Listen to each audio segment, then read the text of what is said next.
अल्हम्दुलिल्लाह अल्हम्दुलिल्लाहि वकफ़ा वस्सलातु वस्सलामु अला सय्यिदिल अंबिया अम्मा बाद औज़ु बिल्लाहि स्समीइल अलीम मिनश शैतानिर रजीम बिस्मिल्लाहिर रहमानिर रहीम वत्तबअतु मिल्लता आबाई इब्राहीम व इसहाक़ व याक़ूब मा कान लना अन नुश्रिक बिल्लाहि मिन शैइन ज़ालिका मिन फ़ज़लिल्लाहि अलैना व अलन नासि वलाकिन्ना अक्सरन नासि ला यशकुरून। सदक़ल्लाहुल अज़ीम। जब यूसुफ़ अलैहिस्सलाम से उनके जेल के साथियों ने ख्वाब की ताबीर पूछी तो यूसुफ़ अलैहिस्सलाम ने उनको ताबीर बताने का वादा किया और इकरार किया, लेकिन उससे पहले उन्होंने उनको दावत तौहीद देना मुनासिब समझा और सबसे पहले दावत देने से पहले हज़रत यूसुफ़ अलैहिस्सलाम ने उनको अपना तारफ़ कराया, फिर उनको अपना अक़ीदा बताया, फिर उनको दीन की दावत दी। तो हज़रत यूसुफ़ अलैहिस्सलाम ने फरमाया कि वत्तबअतु मिल्लता आबाई इब्राहीम व इसहाक़ व याक़ूब, कि मैं अपने आबाओ अजदाद हज़रत इब्राहीम अलैहिस्सलाम, हज़रत इसहाक़ और हज़रत याक़ूब अलैहिस्सलाम के दीन की पैरवी करता हूँ। मा कान लना अन नुश्रिक बिल्लाहि शैयन, और हमें ये कोई हक़ नहीं है कि हम अल्लाह के अलावा किसी और को उसका शरीक ठहराएँ।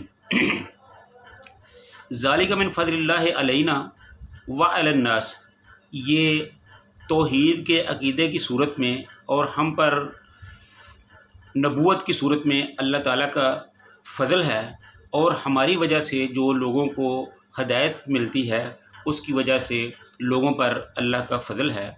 वलाकिन्ना अक्सरन नासी ला यशकुरून, और अक्सर लोग अल्लाह का शुक्र अदा नहीं करते। तो इसमें सबसे पहले तो यूसुफ़ अलैहिस्सलाम ने अपना तारफ़ कराया। तारफ़ इसलिए कराया कि वो ये ना समझे कि जो तौहीद की जो दावत यूसुफ़ अलैहिस्सलाम उनको दे रहे हैं वो कहीं अपनी तरफ से ही अपनी बनाई हुई बात है जो उनको बता रहे हैं। उनका असल में बताने का ये मकसद था कि ये एक मुसलसल मिल्लत है जो हज़रत इब्राहीम अलैहिस्सलाम और हज़रत इसहाक़ और याक़ूब अलैहिस्सलाम से चलता हुआ सिलसिला यहाँ तक आ रहा है। ये एक दीन है और उसी दीन की हम पैरवी कर रहे हैं, और मैं भी जो आपको दावत दे रहा हूँ उसी दीन की दावत दे रहा हूँ।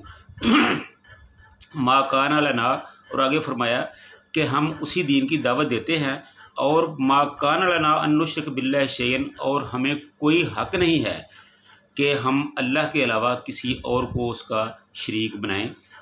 ज़ालिका मिन फ़ज़लिल्लाहि अलैना व अलन नास, ये हम पर और लोगों पर अल्लाह का फ़ज़ल है।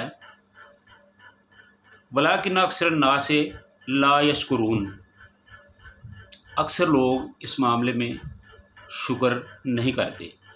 ये सारी बातें बताकर उसके बाद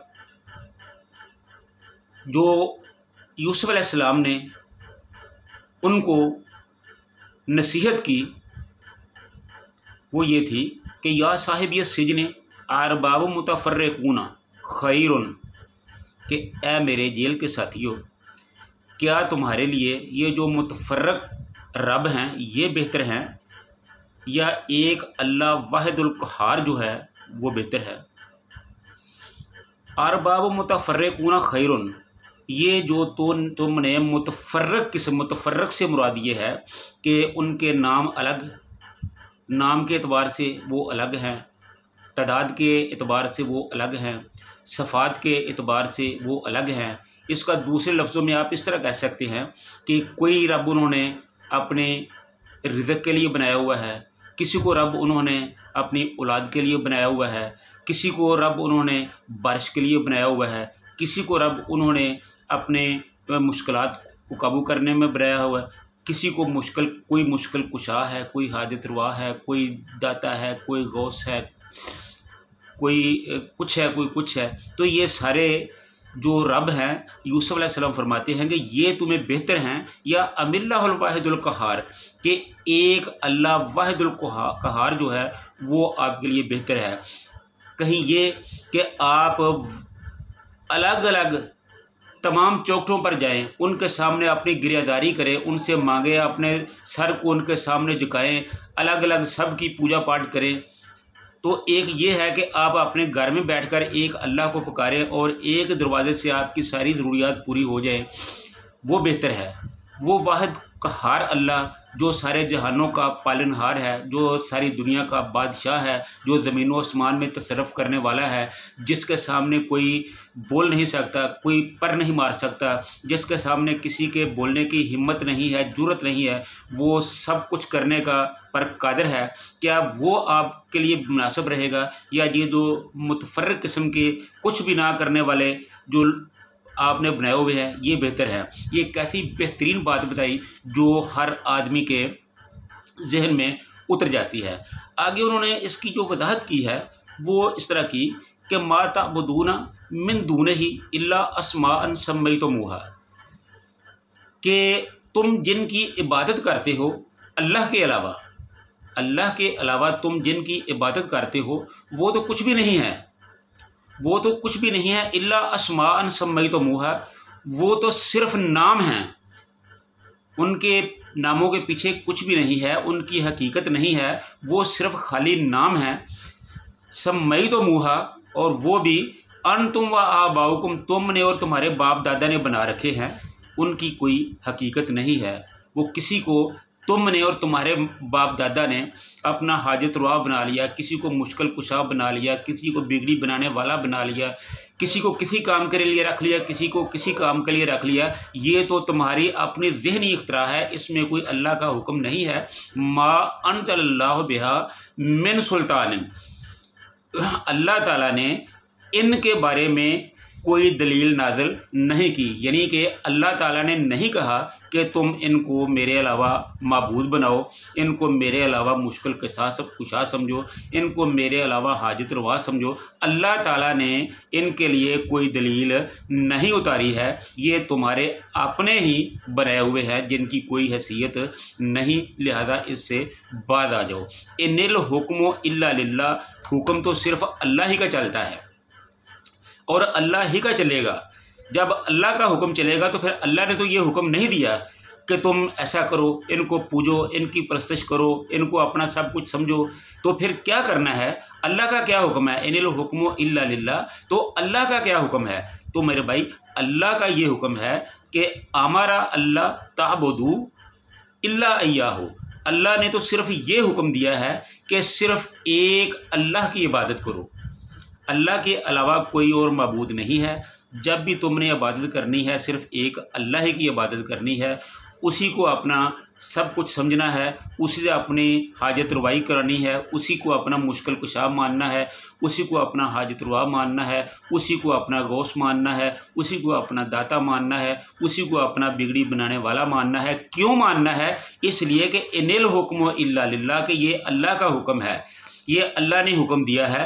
अमारा अल्लाह ताबुदू इल्ला अय्याहू, और सिर्फ अल्लाह ही की इबादत करनी है, अल्लाह के अलावा किसी और की इबादत नहीं करनी। अगर कोई करोगे तो वो काम गलत होगा। ज़ालिक दीनुल क़य्यिम, और यही जो है मजबूत मुस्तहकम और सीधा सीधा दीन है। वलाकिन्ना अक्सर अन्नासी ला यअलमून, और लेकिन अक्सर लोग इन बातों को नहीं समझते, नहीं जानते। क्यों नहीं जानते? कि महज अकीदत की वजह से, महज अपने अबाओ अजदाद की वजह से, कि हमारे बाप दादा इनके बारे में ये अकीदा रखते थे लिहाजा हम भी ये अकीदा रखेगा, हमारे बड़े इनको ये समझते थे लिहाजा हम भी उनको यही समझेंगे।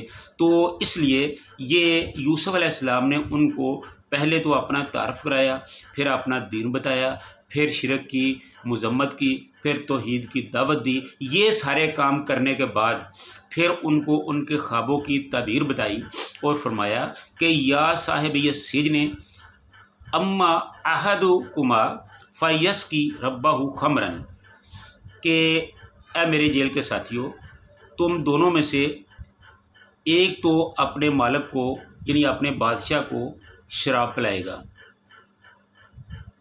अहदुकुमा फयस्की रब्बहु खमरन, कि वो अपने मालिक को शराब पिलाएगा।